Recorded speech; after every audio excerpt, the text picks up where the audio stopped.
Thank you for watching Edupedia World videos. In the previous video, we learned about the demographic environment. In this video, we'll be looking on economic environment. The available purchasing power in an economy depends on the current income, prices, savings, debt, and credit availability. As the recent economic downturn vividly demonstrated, trends affecting purchasing power can have a strong impact on business, especially when you are talking about the companies whose products are geared for high income and price sensitive consumers. Which means that now people are moving towards a mindset of savings and hunting for economical products and services. And that's why we see that there are sales, there are discounts that are in trend nowadays. People, they are looking for products and services that are coming at a cheaper price. Let us now see one of the important event that occurred in this particular century, that is 2008 recession. Did new consumer spending patterns during 2008-2009 recession reflect short-term temporary adjustments or long-term permanent changes? Let us see the effect on the people those who were spendthrift and on the people those who were having a tight fist. Some experts believed the recession had fundamentally shaken consumers' faith in the economy and their personal financial situations. Mindless spending would be out, and willingness to comparison shop and use discounts would be the norm. Others maintained tighter spending reflected a mere economic constraint and not a fundamental behavioral change. Thus, consumers' desire would stay the same and spending would resume when the economy improves, which we can witness now.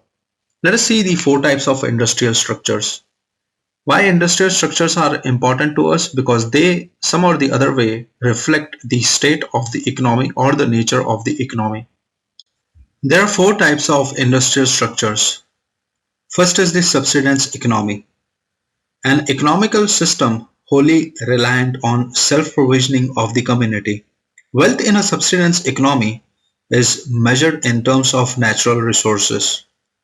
A subsistence economy relies on hunting and cultivation of food and surrounding trees for building shelters that are dependent on natural environments, its renewal and reproduction for survival. If you talk about marketeers, they are not generally interested in these kind of economies because the opportunities they are very limited. Second are raw material exporting economies. These economies are similar to the previous economies, but here they are mainly dependent on exporting of the natural resources. Countries like Saudi Arabia, rich in natural resources like oil, coal, and other fossils. Marketeers, they have a good market in these economies because there is a good market for equipment, tools, supplies, and especially luxury goods like watches and cars for the rich people. The third type of economy is the industrializing economy. Industrializing economies like India, Egypt, and Philippines, where a new rich class and growing middle class demand new types of goods. Countries like China and India, which are growing economy and they have a tremendous market potential, especially if you talk about electronic goods and the automobile industry. The fourth is the industrial economies. Industrial economies like Western Europe with rich markets for all sorts of goods, they have fairly stable market scenario. Countries which have already gone through industrializing and now are fairly developed. Let us now talk about one important concept of income distribution. Marketeers often distinguish countries using five income distribution pattern. First, very low income, that means large chunk of population has poor purchasing power or a low purchasing power.